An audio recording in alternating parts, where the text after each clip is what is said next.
Hello everybody, welcome back to IsleOfSkinny. It's Clyde here. If you're new here, let's make things quick. For those of you who don't know me or haven't watched my content before, I am a film director, or trying to be. I've been working in film since I was about 20, and I have been trying to become a film director and become a successful filmmaker since I was like 8 years old. Like, I was that annoying fucking kid that ran around with a little camera and was like, oh my god, thanks for the picture. Like, girl, like, you just wanted to drop kick that little shit across the room. That was me. So, welcome back to IsleOfSkinny, everybody. If you're new here, my name is Clyde, and some people refer to me by Gray. I don't have a preference, so I'll let you choose that one. Today's gonna be a really fun video. So today I'm going to be reacting to my first short film I've ever made versus the most recent short film I've ever made. This was a really cute idea because I was like, oh my gosh, like, I wanted to watch the progression of how far I've come, and, you know, like, it doesn't feel like a lot when you're the one making the films, but, like, from, like, a visual perspective, it's like, oh man, like, yeah, like, things have changed, and I like to think that I'm better now as a, you know, college graduate with a media arts degree versus, like, a sophomore in high school. So, hopefully I'm better. If I'm not, yeah, that's bad. Oh, fuck.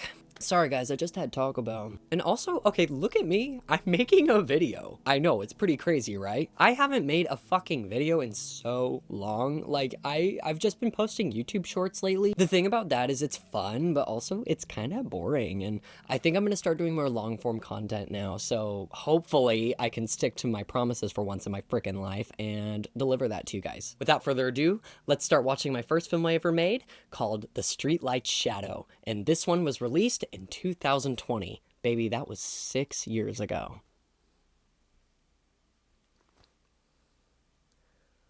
Oh, spooky, spooky. Oh my god. My fucking shivers are tempered already.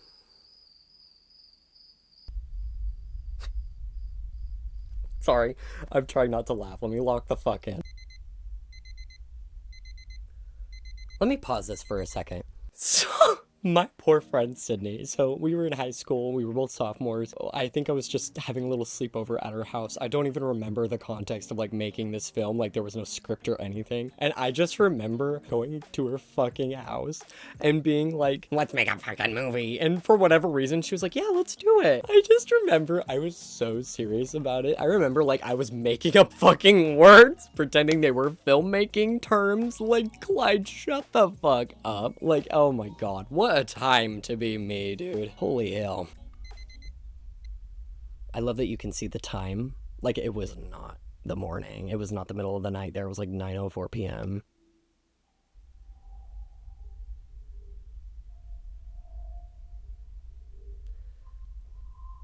I remember when my grandma watched this and she was like, oh my god, I saw her underwear. I was like, Grandma, just wait until I get older. It's gonna be so much worse.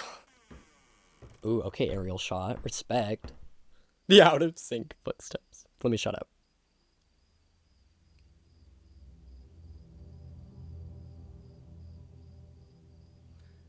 I don't remember where I got these sounds from, but I actually still really like these sounds. Very atmospheric. It's like my favorite shot in the whole movie. It was her idea, too. It was badass. Man, if we had a better camera instead of like an iPhone, this would be so good.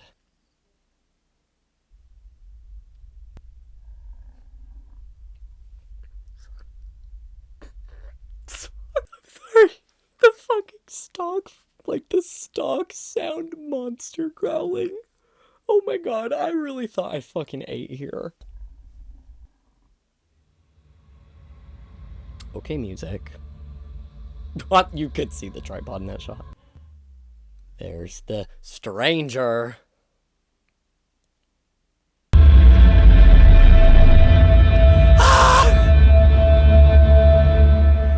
Oh my god.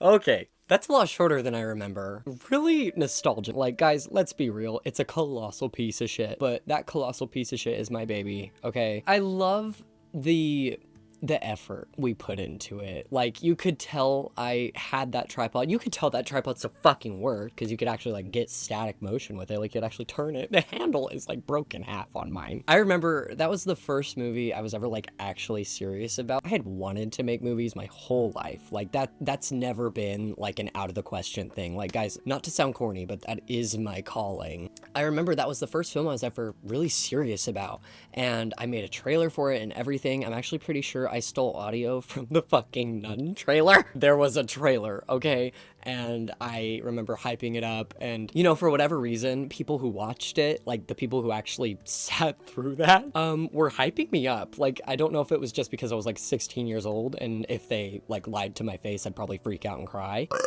Excuse me. Oh my god, you guys, I'm so sorry. I just had like a grilled cheese burrito and a stacker, which it was so good. I fucking love Taco Bell. I remember posting that, and a lot of people were like, oh my gosh, Clyde, that was so good. And sophomore year me, like, I thought I ate. I was like, I thought I was the shit. I remember I was actually trying to impress someone, like one of my crushes with that movie. I don't even think they watched it. For a first movie, you could tell like my heart was in the right place there. It would have definitely benefited from like an actual script and maybe having a plan. I can't complain. Like, it's my first movie. It's gonna be bad. That was my first time really editing something serious. Like, I'd done like silly videos before that. That was fun. Very nostalgic. I feel so bad for Sydney though. I cannot believe I roped her into making that shitty ass movie. That was the Streetlight Shadow, first movie I was ever serious about. The camera quality is bad. The audio design is messy at best. It felt like I was just telling someone to go stand in this place, move the camera, telling someone to stand in this place, move the camera, instead of like someone actually like getting up to get dressed and then, you know, walk.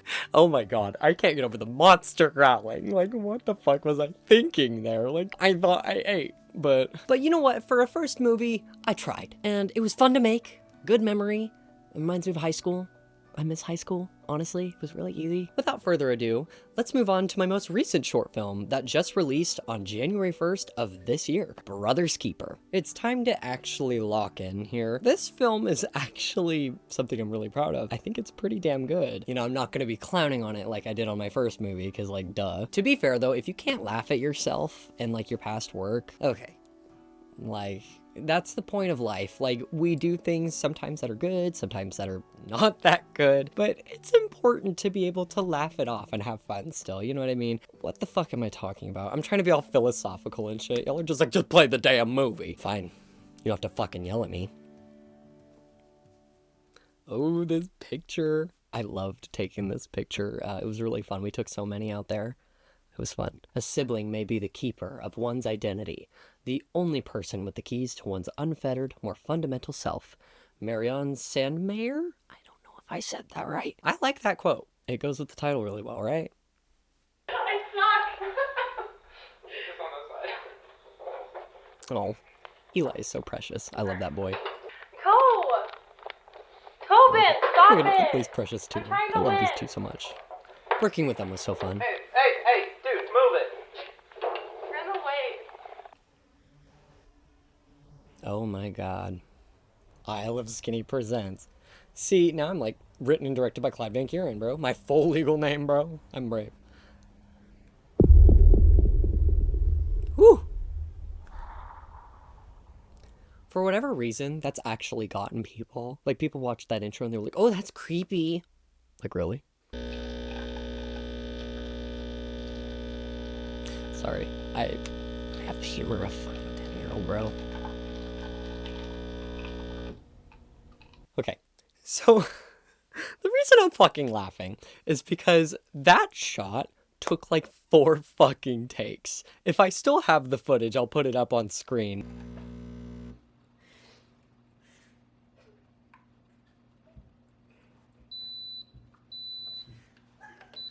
Guys, we might need to leave. Are we serious right now? I genuinely think we need to leave the room. I can't do it. We can make another pot. Guys, I didn't know what the espresso machine sounded like. that was genuinely the hardest silence. Should we use the other coffee machine? We just weren't prepared for the fucking espresso machine to make that noise. I just remember my assistant director, Jacob, being like, guys, are you fucking serious? And it was like, yeah, like, most immature fucking assholes ever, bro. Oh, little Yuki in the corner. I love that dog.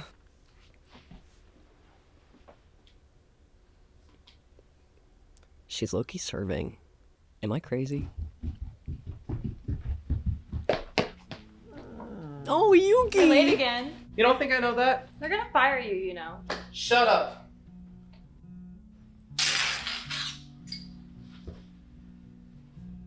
Aren't you supposed to be doing school? Maybe. Don't lecture me when you're not doing what you're supposed to. Don't parent me. I knew it, you aren't doing anything. I'm doing schoolwork. No, you're watching TV. Because I've been doing schoolwork all morning. No, you just woke... I love their dynamic, bro. That was a fun scene to shoot. These two acted their asses off. Speaking of parent, have you heard from Dad at all? What do you think? Whatever, listen. I'm gonna be a little late tonight. I'm picking up a double for McKenna. Your girlfriend? She's not my girlfriend. But you want her to be. Well, yeah, no, shut up! Dennis and McKenna sitting in a tree. Kissing. I forgot, that was so cute. A couple notes about that scene. Sorry, I'm probably gonna go scene by scene with this film because there's a lot to the behind the scenes that I didn't really share. I forgot. Sorry, guys. I was also lazy as fuck. Hey. That first scene, I remember we did I think there was 5 total shots in that scene. We actually had those two run through those lines a lot. While we were preparing the shots and the lighting and the scene and stuff, me and Jacob and Claire. Don't forget my girl Claire. She was helping too. God bless that woman. I love her. My Shayla! While that was going on, Eli and Emily, they were actually rehearsing their lines, and by the time we had finished setting up, they had fully memorized their lines. If you can actually fucking believe it, that is the first time that I've ever had actors fully remember their lines for a movie. And that includes Smoke Break, Oblivion, Maroon's Virus. Dude, it was weird. It blew me away because I was like, oh my God, the more they practiced it, it just sounded more natural. My philosophy with heavy dialogue scenes, I always direct my actors in a way. I want them to be absolutely fucking sick of their lines. I want them to remember it so bad. If they were to get knocked out with a chair and wake up the next day, they would be rehearsing that fucking scene still. That's my philosophy with dialogue because dialogue is really hard to get right. And if you are really good at remembering your lines and if it just becomes second nature to you and you just know, your performance becomes more natural. They worked really well for a lot of these scenes. Most of those dialogue heavy scenes in this film are directed like that, and that's for the best. I think it turned out really good. And also, I love this scene because it shows the sibling dynamic already between Dennis and Jessica. Jessica's a turd, so's Dennis. It's classic sibling, back and forth. It reminds me, I based a lot of that writing on my own siblings, because I'm the youngest in my family, and my brother used to fuck with me so much, which, I mean, as he should, because I was a really annoying younger sibling, I'm not gonna lie, guys. I was the problem. That was just a fun scene to film. Also, really cool thing to note, little fun fact here about that scene, that first little guitar piece, it's kind of low, so it's kind of hard to hear unless you have headphones, but that guitar piece that starts playing right when Dennis enters the room, that was actually composed by an old regular I had at my old job. So I used to be a barista, and I was very open about what I wanted to do with my life and where I wanted to go creatively and with my career even, because yes, it is that serious, girl. I'm trying, okay? I remember he was like, hey, I perform music, and I was like, oh my gosh, really? And he was like, what if I performed a song for you? And I was like, oh my God. Okay. A few days later, he actually sent me a recording of this song that he made up on his own, and it was so good. I was like, oh my gosh, this is catchy, and I'm really grateful for a small town community that I live in right now, because just the support for this movie in general has just been so huge. The fact that I had a regular at the coffee shop I used to work at make me a song for my movie, that's crazy to me. I just love that. So shout out to Troy. Thank you. I love you. Thank you for doing that for me. It means a lot. And also that song makes the scene a little more fun, in my opinion, Cool little fun fact there, right? Oh, the trees. Where we filmed these scenes was so pretty. Ooh, drive-by shot.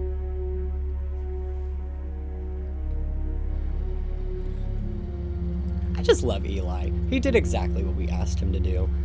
And I love that in an actor, because sometimes actors want to be so creative and it's like, girl, listen, like, I am the director, like, you do what I fucking say. Eli was a dream to work with. Ah, his truck is so cool too, holy hell.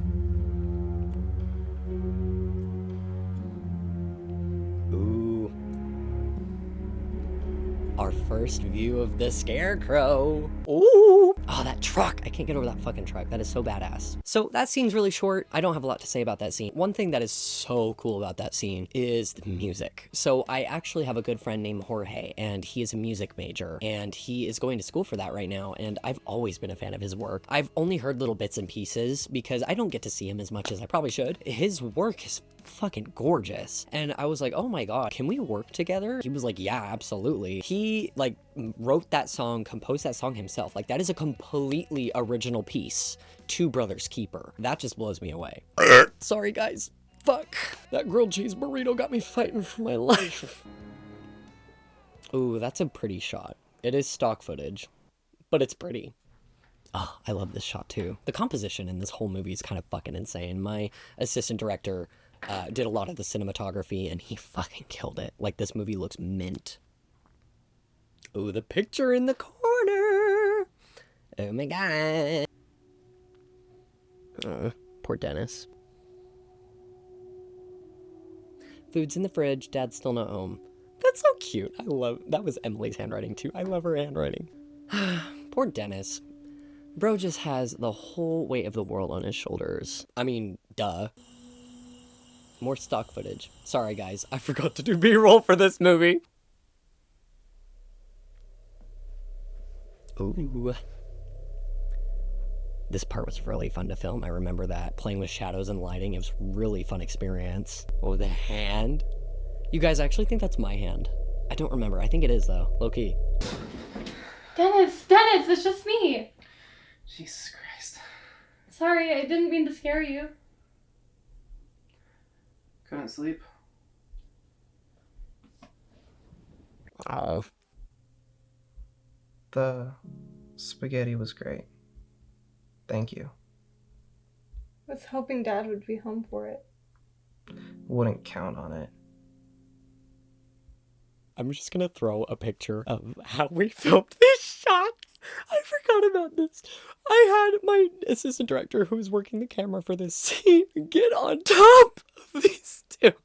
I have this really great picture of him on top of Eli while we're filming this scene, and it's just, it cracks me the fuck up. Just didn't think he'd be like this again. Like he was with Mom. Tobin loved your spaghetti too. I wish he was home for it. Where do you think he could have gone? Dennis? What? Sorry. It's okay, I don't want you to be sorry. Jess, Yeah? do you think he's dead? What are you talking about? I'm just confused. Where is he? I don't know. Where would he go? After Mom died, he was there for us, and I just don't understand.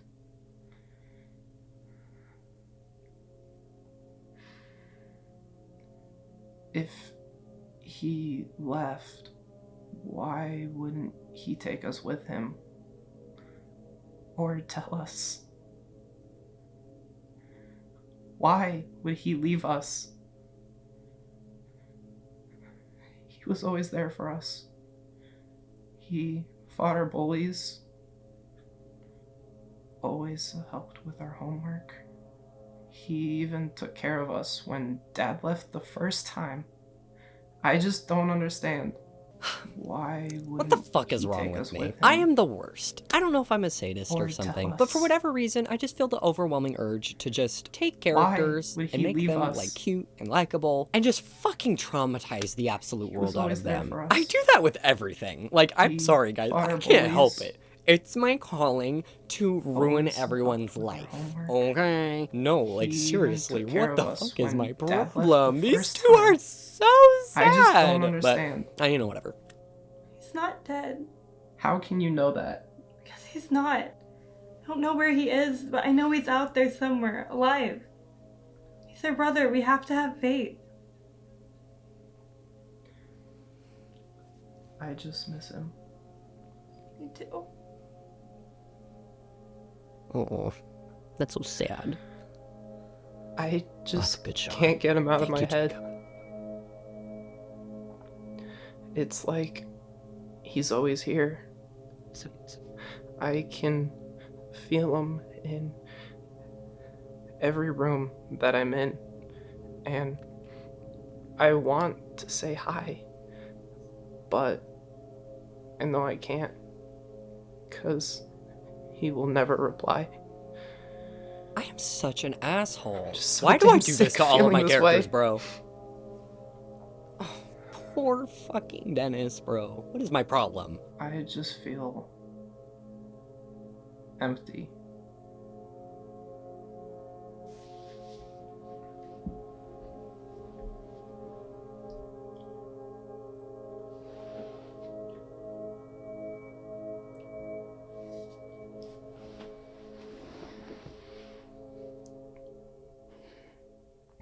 I just don't know what I would do without you. I want to break down that scene a little bit just because there's a lot of like really subtle things in there. Firstly, I just want to comment on acting. Like I have my actors get absolutely sick of their lines and have them rehearse over and over and over again while we're setting up shots and we're setting up audio and we're setting up lighting, all that stuff. It blew me away because they remembered every single fucking line. I'm particularly blown away by Eli in this scene. That is some really heavy dialogue. Like there's, not only is it like super sad, obviously, like duh, I'm fucking crazy. Of course I like to write things sad. A lot of that was very descriptive and it's very like specific to the story. His cadence, his tone, his voice breaking every now and then. Oh my God, he just killed it. And Emily, oh my gosh, that final line, oh, that kills me. So that final line actually was originally going to be Dennis saying it. We kind of sat there and we realized like, that doesn't really feel that natural. How do we end this scene? They both were like, what if we have Jessica say it instead? I remember I actually got fucking choked up and I'm trying not to, I'm such a fucking crybaby, guys. I'm sorry.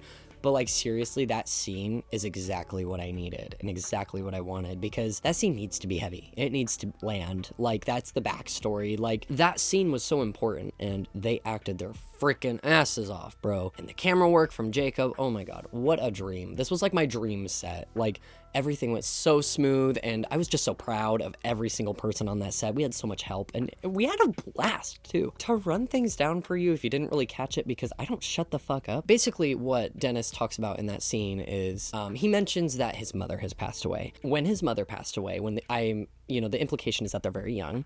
When his mother passed away, their oldest brother, Tobin, watched out for them, took care of them, my homework, like took care of my bullies, like shit like that. The implication there, or not even the implication, girl, like he straight up says it. When their mom dies, the dad can't take it and he actually abandons the kid. And keep in mind, or the kids, they were much younger at this point. Like the implication is that like Dennis was like maybe 10 years old and Jessica is the younger sibling. So like she was probably like 8. Tobin was forced to watch his fucking siblings. The dad was too busy getting drunk at the bar. It's so fucked up. When they say, I didn't think he'd be like this again, like he was with mom, the implication there that now that Tobin has disappeared, the dad is doing it again. He's leaving again. He's abandoned these two. That just, I think that adds an extra layer of dread and weight to Dennis's shoulders. The big thing with Dennis is I wanted him to literally feel like he has the worst fucking hand dealt. And I wanted him to have the weight of the world on his shoulders, which Eli portrays perfectly, by the way. Without Tobin there to take care of them,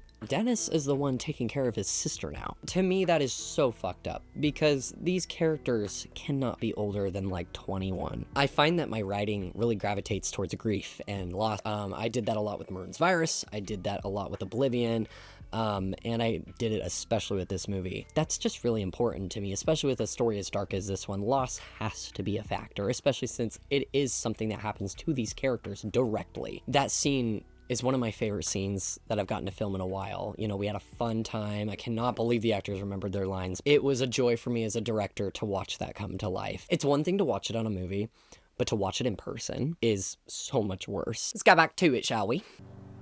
Oh, the music and the cinematography. Jacob, Bear, I love you. Oh, the cow, so cute. Where we filmed that scene at my friend Hope's house, so gorgeous.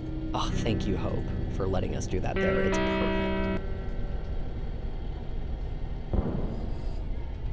perfect. The boom. Girl, you know what that means.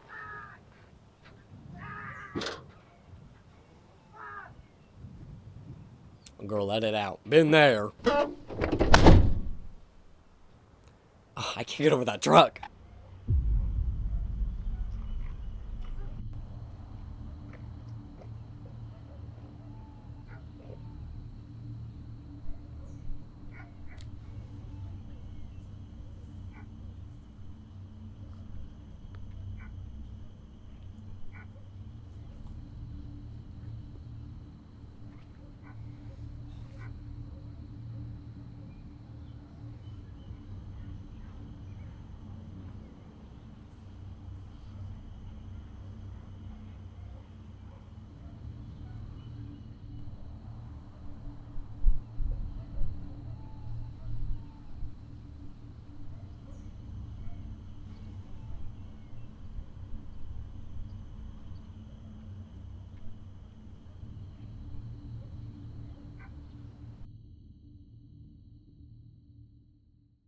Hey everybody, it's the next day. That's why I'm wearing a different shirt. My camera corrupted some of the footage and I wasn't able to save some of it, so that sucks, right? But like, oh well, it's not a big deal. Let's keep going.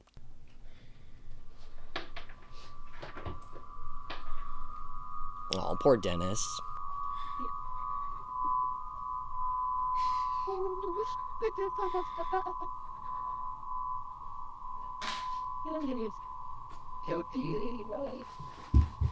Run, Forrest, run!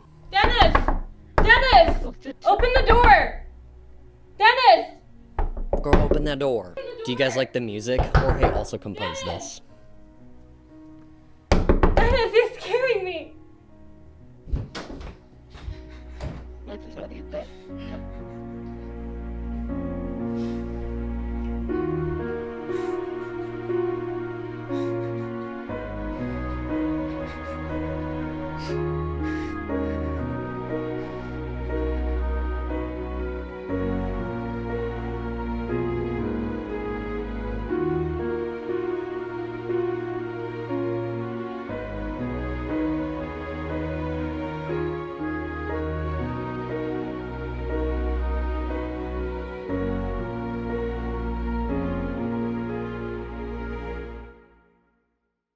Okay, so for those of you who are confused on why Dennis is freaking the hell out, he came home from work just looking at the scarecrow. He like actually went up to the scarecrow for the first time, obviously, right? And he, you know, took a good look at it, and the scarecrow is eerily similar to his brother's scarecrow outfit from that last Halloween, which is shown in the beginning of the film and also shown in a few shots in the kitchen, I think during scene 3. And what I wanted from that was I wanted the scarecrow to have the context of being very hard to look at for Dennis. The scarecrow Dennis has to drive by every day for work is a constant reminder that his brother went missing. And the scarecrow is one of his last, like, the Halloween costume that Tobin wears kind of reminds him of like one of the last times he's ever really had fun with his, you know, siblings and stuff and with Tobin. And that breaks him down. And when he actually gets to take a good look at the scarecrow looks eerily similar, and that really, really wrecks him. So that's why Dennis comes home and his ears are ringing. He's on the verge of a panic attack. And when he takes a better look at that picture in the kitchen, that's when he's like, oh shit. So he runs upstairs, Jessica goes after him, blah, blah, blah. You guys know what happened. What's really great about that scene, other than like the phenomenal acting, by the way, which, I mean, Eli and Emily, they made us all cry on the set. Well, not everyone, but definitely me and definitely Brie. Like, we are, I don't know how to describe it. Like, when other people cry, like, we start crying. I don't know why. That's just always been the case on film sets. Like, whenever we're filming an emotional scene, I am a mess for whatever goddamn reason. Dennis, you know, is in the bathroom, like, having a panic attack, and all Jessica does is comfort him. And what's really sad is the fact that she knows, like automatically what to do, which kind of has the implication that this has happened before and she's had to comfort him before. So really devastating and depressing scene there. Just a fantastic scene overall. The score by Jorge, oh my god, it's perfect. It literally gets a lot of reactions out of people who watch the movie, because like when people watch the movie, they're like, what music is this? Like who wrote this song? And I'm like, Jorge. And of course the acting and also the directing. Jacob had that final shot idea and he killed it. It looked so spectacular. It turned out really good and I'm very proud of that scene. But yeah, overall very emotionally devastating scene, probably the heaviest scene to write in the movie. And that all came down to performance, and man, Eli really nailed it with like the subtlety of it. Like he's not like over the top, like like that's not what I wanted. I wanted him to be breaking down, but also somewhat hold back in a way. You know, I think that's more effective because in a way he's still trying to protect his sister even though he's at his lowest point, and that to me really showcases Dennis's character and shows him as a brother, you know, and that's the biggest central theme of this movie. It's in the title, is like being a brother and, you know, being the sibling, and Dennis in a way is the keeper of, you know, everyone's emotions, you know, so brother's keeper. It was very, like, I won't say it was like fun to film because like I was freaking crying, but like it was fun to film. I don't know how else to put it. It was fun. What? Do it.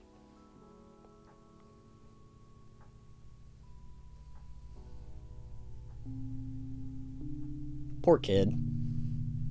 I mean, God, how do you even sleep after that? Like, the scarecrow you drive by every day at work looks just like your brother's scarecrow outfit from Halloween, and, like, your brother just went missing a few months ago. Like, yeah, I'd be freaking tweaking too, girl. That's my phone. But new phone case, peep the new phone case, that's how you know it's the next day. It's really cute, right? I love it. And it's got a Polaroid of me, Hope, Emmy, and Finn when we're all smoking a cigarette. Kinda ghetto, but you know. Oh, poor Jessica. And also poor Dennis. Like, you can see on his face he's, like, guilty about this, too. Poor Dennis. Last time he sees his sister. Haha, I'm evil. Anyway. We filmed this at 4 in the morning, actually.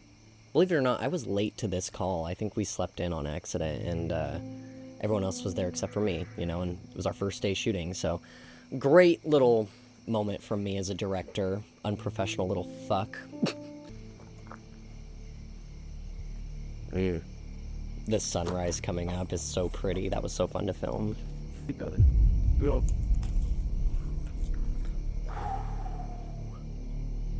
That shot, even though I know what happens, it still gives me the heebie-jeebies. It's creepy as hell.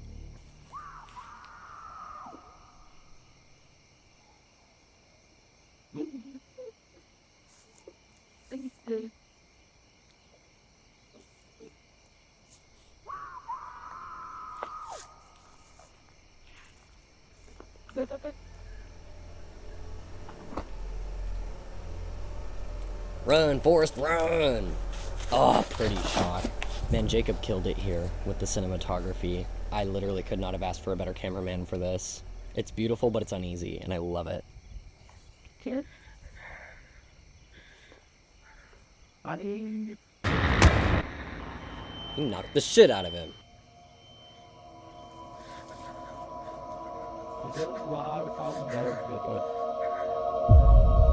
Oh, what a creepy ass shot, dude.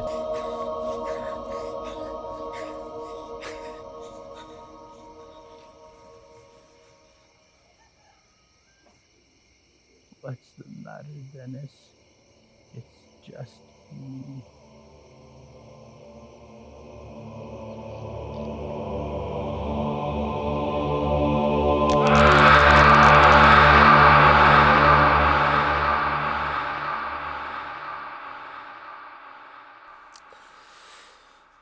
Yeah, that's pretty fucked up, isn't it?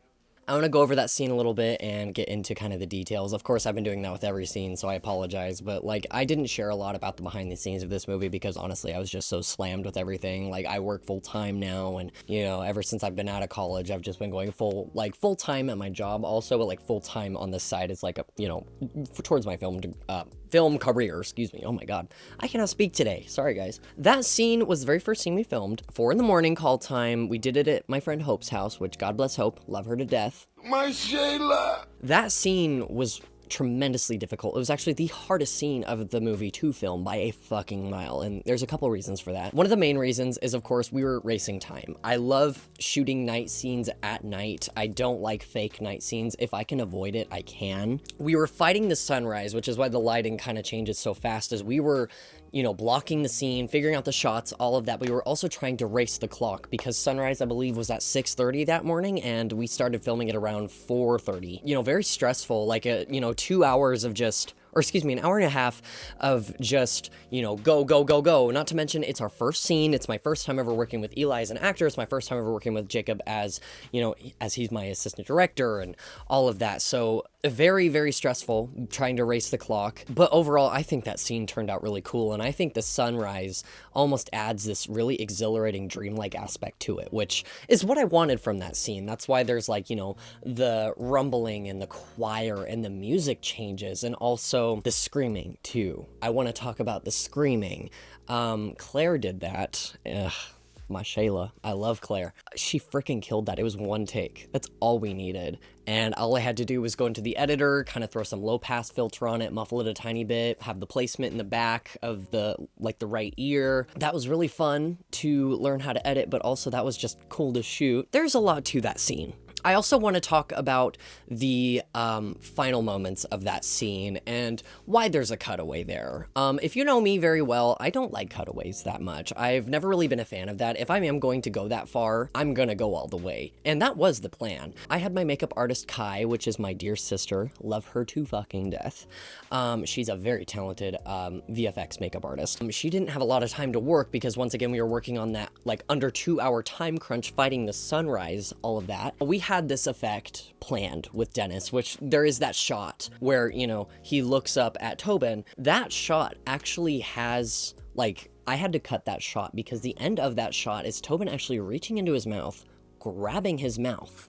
We put fake blood into Dennis's mouth, and when he pulls, you know, he gurgles and spits it out, and that's actually the noise you hear at the end. That's from that take.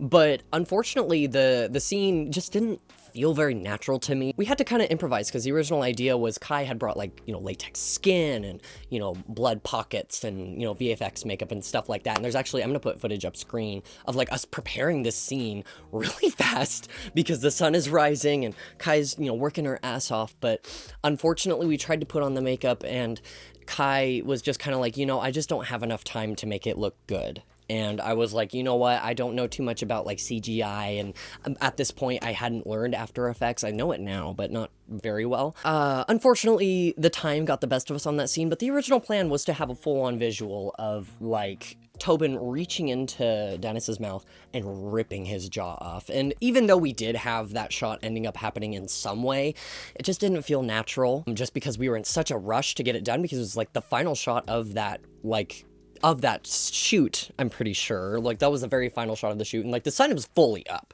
So, you know, we're like, oh my god, like we have one take of this, and, you know, then Dennis spits all over his clothes, like there was blood all over him. He really played into it and he did great, but man, it just over camera, me and Jacob, we reviewed it and we were like, it just doesn't feel natural. So I almost like that you don't see it either, but you hear it. It makes the audience use the imagination, unfortunately. I don't like doing that a lot. I don't really like, you know, telling, not showing. But in this case, I feel like maybe this was the right call, because almost in an artistic way, I feel like the audience has to really think about what happened. Like, why is he making that noise? Why is there gurgling? Why is there bones snapping? Like, the audience can only imagine. Like, the only proof of what happens is Tobin's hand reaching, which also, yes, that is Tobin, or Tobin, as I've been kind of referring to him throughout the video, I hope. The basic idea with Tobin was the different voice and then it being Tobin at the end. I didn't want that to be a human. The main idea with this was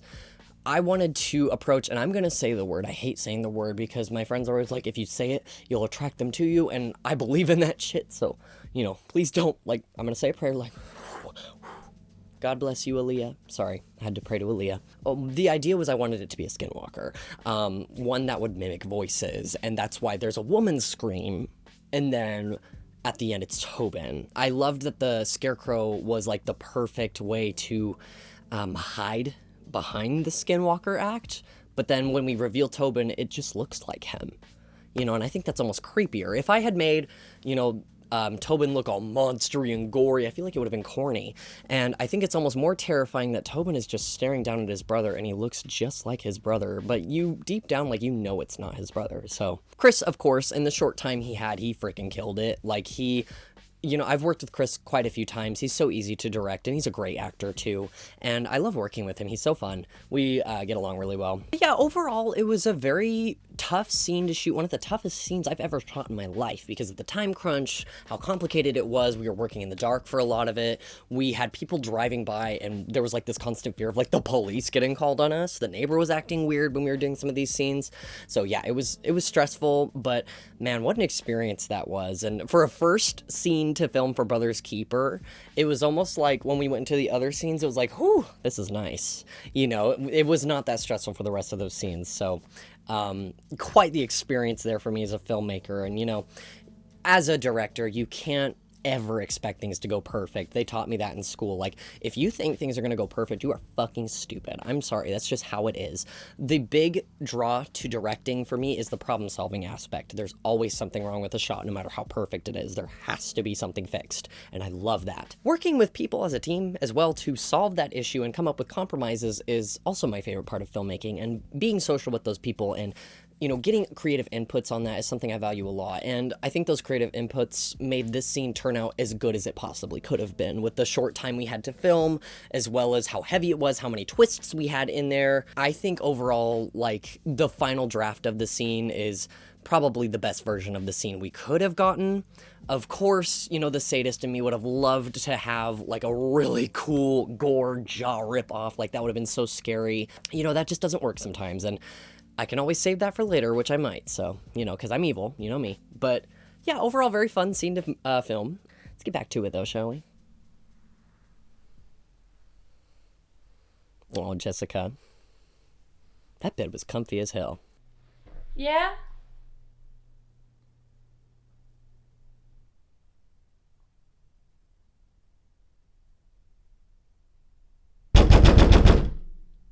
Who is it? It's just me. Ew.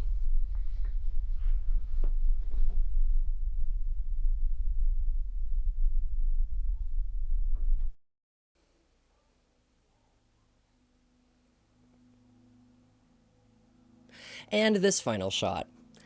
Yeah, the dog's gone too, girl. Sorry.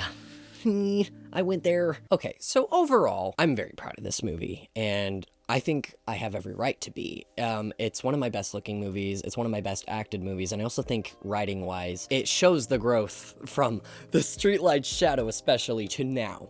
And I think, too, that tackling those heavy subjects, going really far, you know, going as low as to be like, yes, I'm gonna kill the dog at the end, like, yes, I'm gonna kill his siblings at the end, yes, Dennis is gonna get his fucking, like, jaw ripped off, like, sorry guys, like, I don't hold back. That's one of the things, you know, unless it's for an artistic reason, I don't like subtlety, especially if you're going to go that far in horror. I feel like it's really cheap to imply a lot of stuff, and I hate that we had to do that for this movie, but I almost think it works in this film's favor. A lot of these final scenes are haunting because it forces the audience to use the imagination. For example, when Jessica gets out of bed, I wanted the camera to stay on the bed, and I just wanted to hear her walk up to the door, and that's it. I didn't want any, like, you know, scream or, oh my god, you know, stuff like that. I just wanted people to imagine what happened next, and that's so much scarier than showing anything. A lot of it is implied, of course, but I think in this particular film it was more tasteful to do that, and I also think it was scarier. Show that not everything had to be shown in this movie. Like, there were certain aspects I wanted to show in the movie, of course. Not everything had to be like a full gore splatterfest scene. So overall, like I said, I'm very proud of this movie, and I think I have every right to be proud of this movie. Everyone killed it acting-wise, writing-wise, cinematography-wise, editing-wise, probably some of the best editing I've ever done. I'm not a great editor. If you guys have seen Oblivion Part 1, you know that. I'm really proud of this movie, and it taught me a lot of lessons, like every movie does, and I'm just gonna keep going bigger and bigger and bigger. And of course, I have projects I'm very excited about to show you guys in the future, but I'm not gonna spoil anything because I want my next, like, projects to be a complete surprise for you guys because I'm just that excited. I mean, Brother's Keeper overall, I'm so proud of this movie. There's a lot to this movie if you, like, rewatch it. You know, I feel like there's things that a lot of people miss on a first watch, and then they rewatch it and they're like, oh fuck. It forces people to use their imagination, and I think that's the scariest part, is your imagination is gonna come up with some crazy shit. Very, very fun experiment in slow burn horror, and also more artistic horror, I think. So yeah, overall just very fun time, and I'm really proud of it, and I hope you guys like it. But anyway, that's gonna do it for today's video. I had a lot of fun making this video, of course. I love rewatching my movies and talking about myself. I'm kind of crazy. But if you guys want to see more videos like this, let me know, because I'm willing to do that with all of my movies. And, you know, if I can, like, focus on, like, one specific movie, I can go into behind the scenes, deleted scenes, all that stuff. So you guys just let me know in the comments if this is something you'd be into. But that's gonna be it for today's video. Let me know what you guys think. Let me know if you prefer Streetlight Shadow or Brothers Keeper. I'm not gonna judge you either way. Thank you guys so much for watching. Have a fantastic day, and I will see you guys soon. I promise. Hopefully.